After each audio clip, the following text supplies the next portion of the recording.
Projet IDF du coup. Ouais, projet IDF. La sonné, On en parle, hein. la révolte, Randall Colomwani. Qu'est-ce que tu en penses, notre cher ami? C'est nul de Denis, c'est nul de A à Z. C'est des espèces de projets qu'on nous met dans un format là, toujours pour nous vendre autre chose, pour nous dire vous inquiétez pas, la formule actuelle, on n'en veut plus, on va changer drastiquement les choses. Mais ça n'a aucun sens. Si vous voulez un projet Île-de-France, si vous voulez un projet équipe de France et que vous trouvez que c'est pas normal qu'on ne profite pas de notre propre vivier, allez chercher le top des joueurs français. Vivier. Pas des joueurs moyens qui vont s'acclimater autour de Kylian Mbappé. Kylian Mbappé dans un an il est plus là. Regardez, je sais pas, Manchester City, le Real Madrid, on va dire qu'on fait une fixette sur ces équipes, mais toujours est-il que les ce sont les équipes meilleures d'Europe, équipes d'Europe actuellement. Du côté de Manchester City, est-ce que t'as vraiment une armature complète, 100% british, 100% mancunienne? Non. Du côté du Real Madrid, les top joueurs qui sont là, est-ce que c'est forcément des joueurs madrilènes? Regardez le milieu de terrain qui performe depuis des années et des années.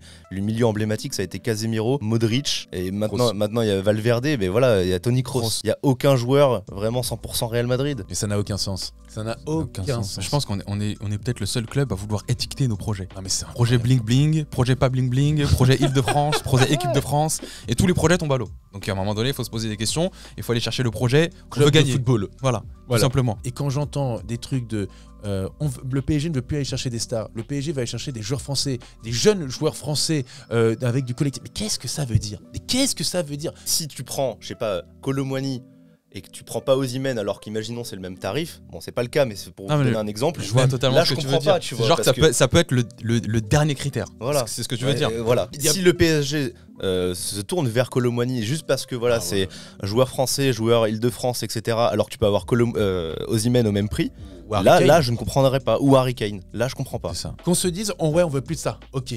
Mais recrute intelligemment. Je m'en fous du bling bling, je m'en fous du tout ça. Je veux une bonne équipe. Je veux voir le PSG jouer à un très bon niveau. Et c'est possible de faire sans dépenser des mille et des cents. Par exemple, tu peux dépenser entre guillemets peu d'argent, tu peux complètement révolutionner ton milieu de terrain. Tu peux aller chercher 3 joueurs. Brozovic, qui peut largement partir vu les difficultés financières de l'Inter. Gundogan, qui est libre, tu peux le récupérer. Et tu vas chercher Kefren Turam. Et ben vous faites le compte des 3. Le maximum que vous pouvez avoir, c'est entre 70 et 80 millions d'euros. Maximum. Est-ce que ça va vendre des maillots? Non. Est-ce que Brozovic va vendre un maillot? Non. Mais au moins, tu as une bonne équipe de foot qui est équilibrée. Et ça, tu peux le faire à tous les postes. C'est juste, il faut être intelligent. Il faut arrêter d'effectivement ce que tu disais, étiqueter, dire « Oh, on veut un projet Île-de-France. Oh, on veut un projet bling-bling. Oh, on veut un projet anti-bling-bling. Oh, on veut un projet Mbappé. » Stop. On veut juste un projet football. Allez nous chercher les meilleurs joueurs, allez chercher les meilleurs coups. De la même façon, encore une fois, si tu mets Colomwani seulement pour être à côté d'Mbappé dans un an, s'il est plus là... Colomwani, pour moi, c'est vraiment la connerie que le PSG fait depuis plusieurs saisons. Voilà. Colomwani, c'est un pari. Que tu le veuilles ou non, il n'a pas l'expérience pour être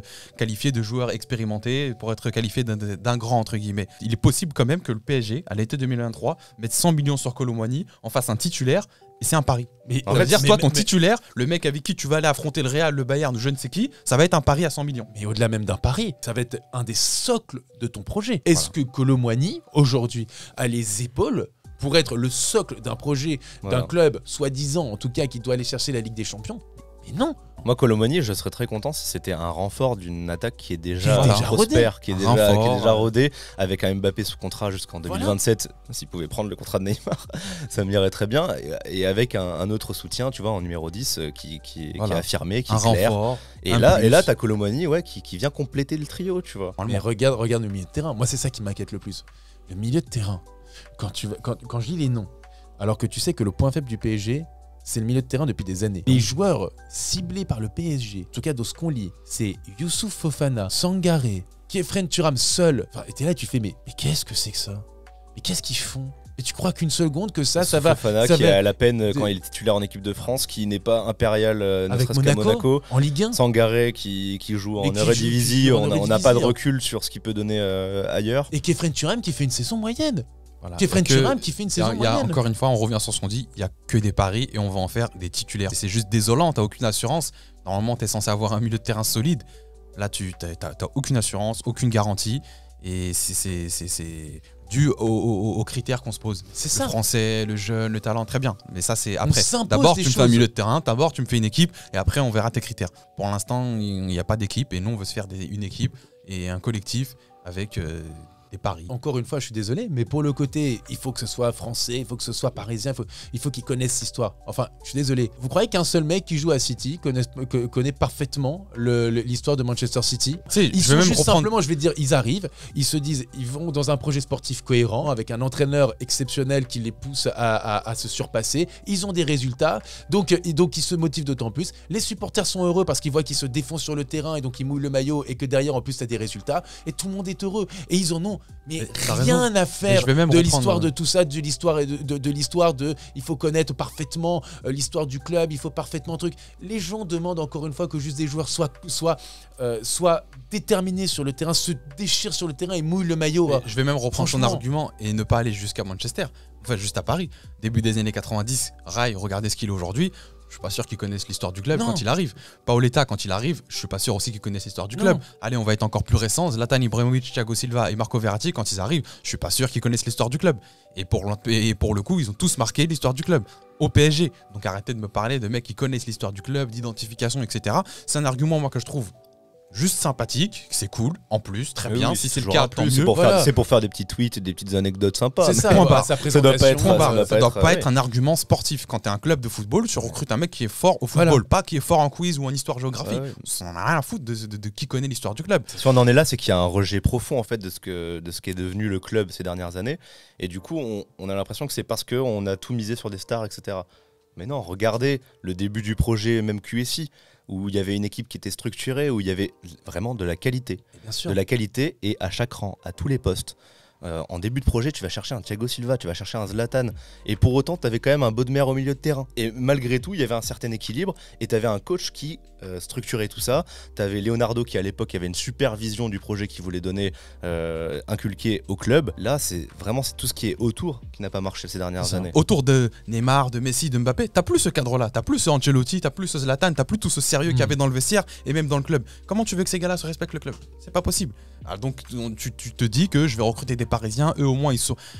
C'est n'importe quoi, c'est pas un critère sportif au final, ça va pas te faire grandir le club sportivement, et si tu le fais pas grandir sportivement, tu vas pas faire grandir cette fameuse institution. Vous pouvez citer toutes les légendes du club, Luis Hernandez, Valdo, Ricardo, Weah, Ginola, Ibrahimovic, on l'a dit tout à l'heure, Thiago Silva, Paoletta, Rai, Mustapha Daleb, Safet Suzic, personne vient d'Île-de-France. Et de ce que je vous ai dit, je sais, il y a quoi? Il y a combien de Français? Je ne sais pas compter. Très peu. On ne veut pas un recrutement sur une carte d'identité. Les joueurs, ils sont là et ils s'attachent au club et après ils deviennent parisiens à vie. Et parce qu'ils veulent prendre le contre-pied, encore une fois. C'est un rejet total de ce qui se passe aujourd'hui. Tous les gens qui veulent mettre en place ce projet Île-de-France, ils pensent que du coup, ça va être la solution, comme ça représente l'exact opposé de l'équipe actuelle. Moi, j'ai l'impression, je vous dis, que cette direction sportive, elle est contrôlée par des tweetos. Dès qu'il y a une trend sur Twitter, dès qu'il y a un truc, ils doivent faire pareil et ils doivent, tu sais, donner un peu...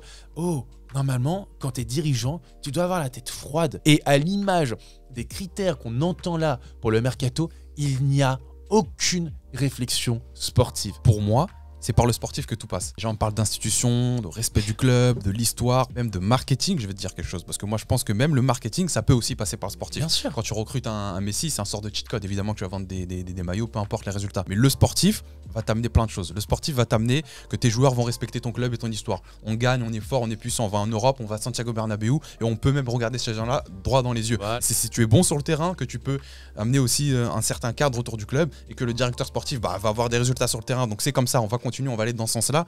Et c'est que par ça. Et ça doit être les seuls critères de réflexion dans la politique qu'on mène sur le plan sportif. Le sportif. Aujourd'hui, il est passé en second plan. Et c'est pour ça, selon moi en tout cas, que le PSG échoue dans plein de domaines. Et même le marketing, si tu es bon sportivement, si demain tu ramènes un mec comme Khéphren Thuram qui est un pari, mais qui répond après sportivement aussi, qui est bon sport, lui aussi il va vendre des maillots. Mais voilà. Faut réfléchir comme un club de football.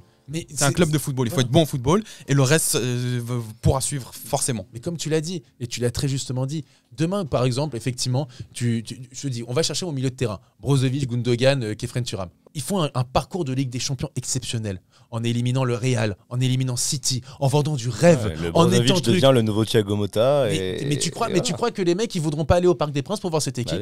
Tu crois que ces mecs ils voudront pas acheter leur maillot? Tu crois que ces mecs ils vont pas... Il faut réfléchir aussi là-dessus. C'est le sportif qui t'amène les gens, c'est pas l'inverse. Et si tu t'appuies sur le sportif, tu vas retrouver cet engouement aussi au Parc des Princes, cet amour avec tes supporters, ce respect aussi des joueurs et des supporters pour le PSG, parce qu'aujourd'hui tu as plein de supporters aussi qui, quand tu vas à la Factory, etc., c'est pas comme ça en tout cas que tu montres ton respect pour le club, mais tu vois, c'est par le sportif que tout doit passer, c'est ça le sens de mon propos en tout cas.